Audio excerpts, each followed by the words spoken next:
दोस्तों, क्या हुआ जब एक दिन एक फैमिली के घर में आग लग गई और उस आग के धुएं के अंदर उस फैमिली के 5 बच्चे लापता हो गए। सबसे ज्यादा हैरत की बात तो ये थी कि उस इलाके के अंदर कोई भी किडनैपर या मशकूक शख्स नहीं पाया गया और ना ही किसी शख्स ने उन बच्चों को कहीं पर आते जाते देखा। आखिर वो बच्चे उस आग के धुएं के अंदर कहाँ गायब हो गए और उनके साथ क्या हुआ।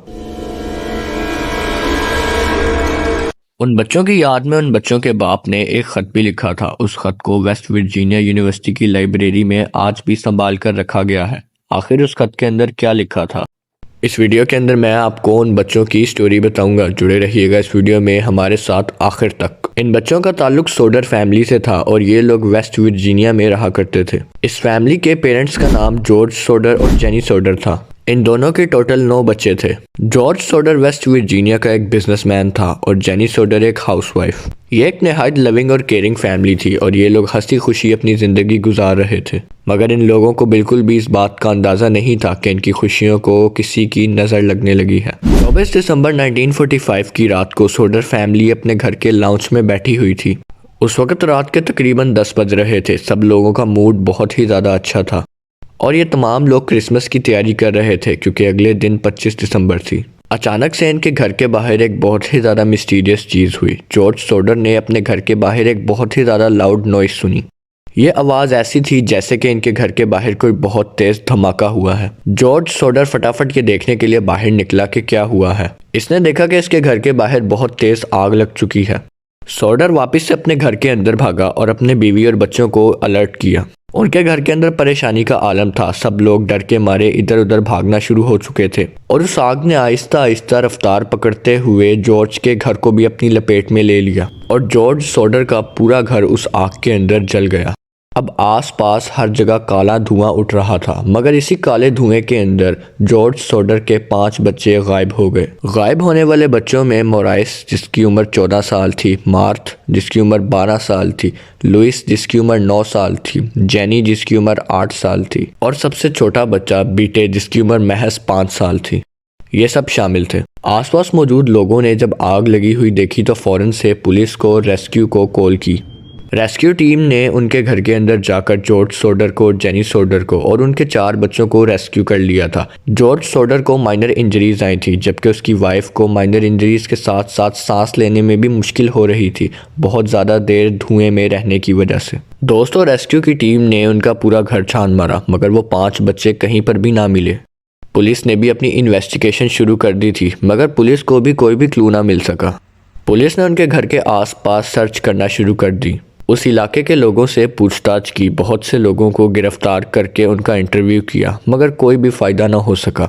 सबसे ज़्यादा हैरत की बात तो ये थी कि उस इलाके के अंदर कोई भी मशकूक शख्स या फिर कोई किडनैपर नहीं पाया गया और ना ही पुलिस को किसी किडनैपर के रिलेटेड सबूत मिले। वहाँ पर आसपास मौजूद किसी एक शख्स ने भी उन बच्चों को कहीं पर भागते हुए या जाते हुए नहीं देखा। दोस्तों, अब सवाल यहाँ पर यह था कि आखिर वो बच्चे कहाँ गायब हो गए और उनके साथ क्या हुआ।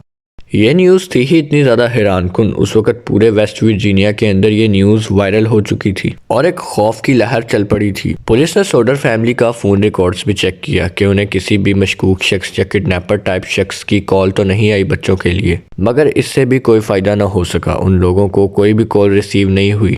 पुलिस को अब ये बात भी नहीं पता थी कि ये बच्चे ज़िंदा हैं या मर गए हैं। जॉर्ज सोडर और जेनी सोडर का बहुत ही ज़्यादा बुरा हाल था। जॉर्ज सोडर ने अपने बच्चों की याद में एक ख़त भी लिखा था। ये ख़त आज तक महफूज है। इस ख़त के अंदर जॉर्ज ने लिखा था कि मेरे प्यारे बच्चों, मैं ये ख़त बहुत ही ज़्यादा गमगीन होकर लिख रहा हूँ और आप लोगों को ढूंढने की पूरी कोशिश कर रहा हूँ। मैं अभी भी परेशान हूँ कि आप लोग आखिर कहाँ चले गए। मैं अभी भी यही सोच रहा हूँ कि ये बस एक बुरा ख्वाब है और आप लोग अभी भागते हुए अपने घर को वापस आ जाओगे। मुझे अभी भी वो दिन याद है जिस दिन आप लोग गायब हुए थे। मैं बहुत ज़्यादा घबरा गया था और परेशान हो गया था, मगर मैंने फिर भी उम्मीद ना हारी। मैंने आप लोगों की तलाश हर जगह की मगर ऐसा महसूस होता था जैसे आप लोग हवा में गायब हो गए। मुझे आप लोगों की बहुत ज़्यादा याद आती है। आप लोगों की वो मुस्कुराहटें, आप लोगों के घर में गूंजने वाले कहके। मुझे हमारे वो इकट्ठे किए हुए फैमिली डिनर्स भी बहुत ज़्यादा याद आते हैं। मुझे आप लोगों की हर चीज़ बहुत याद आती है। ये ख़त जॉर्ज सोडर ने तब लिखा था जब उसे अपने बच्चों को तलाश करते हुए बहुत अरसा गुजर चुका था मगर इसका कोई भी फ़ायदा नहीं हो रहा था। नहायत दिल बर्दाश्ता होकर उसने अपनी फीलिंग्स को इस लेटर में लिखा। जॉर्ज सोडर का ये लेटर इस वक्त वेस्ट वर्जीनिया यूनिवर्सिटी की लाइब्रेरी के अंदर महफूज है। पुलिस और एजेंसीज आज तक ये बात पता नहीं लगा सकी कि आखिर वो बच्चे कहाँ गए और उनके साथ क्या हुआ, मगर पुलिस ने कुछ कंक्लूजन्स पेश किए थे। पहला कंक्लूजन तो पुलिस ने पेश किया कि सोडर चिल्ड्रंस को किडनैप कर लिया गया था, मगर जब पुलिस ने सर्च की तो बाद में इस बारे में कोई भी एविडेंस ना मिल सका, तो ये कंक्लूजन तो गलत साबित हो चुका था। पुलिस का यह भी कहना था कि हो सकता है वो बच्चे अपनी जान बचाने के लिए बाहर की जानिब भागे हों और वो बाद में गुम हो गए हों, या दूर जाकर उन्हें किसी शख्स ने पकड़ लिया हो। दोस्तों, कुछ लोगों का तो ये भी कहना है कि सोडर चिल्ड्रंस को किसी ने मर्डर कर दिया था और मर्डर करने के बाद इनके घर में लगी हुई आग के अंदर ही इन्हें जला दिया, मगर पुलिस और रेस्क्यू टीम को इससे रिलेटेड भी कोई भी एविडेंस ना मिल सका। दोस्तों, ये सब कंक्लूजन्स और लोगों की बनाई हुई बातें ही हैं। ये तो अल्लाह ही बेहतर जानता है कि आखिर उन बच्चों के साथ क्या हुआ और वो कहाँ गायब हो गए। जॉर्ज सोडर अपने बच्चों के लापता होने के गम में बहुत ज़्यादा बीमार हो गया था। ये थी वीडियो दोस्तों सोडर फैमिली के बारे में। उम्मीद करता हूँ आप लोगों को ये वीडियो पसंद आई होगी। अगर इस वीडियो में मुझसे कोई इन्फॉर्मेशन गलत दे दी गई हो तो आप मुझे कमेंट सेक्शन में ज़रूर गाइड कर सकते हैं। दोस्तों, ये केस आज तक एक अनसॉल्व्ड मिस्ट्री है कि आखिर वो बच्चे कहाँ गायब हो गए और उनके साथ क्या हुआ। अपना बहुत सारा ख्याल रखिएगा। मिलते हैं आपसे अगली वीडियो में। अल्लाह हाफिज़। और मुझे कमेंट सेक्शन में ये भी बताइएगा कि इस टाइप की मज़ीद वीडियोस आनी चाहिए या नहीं।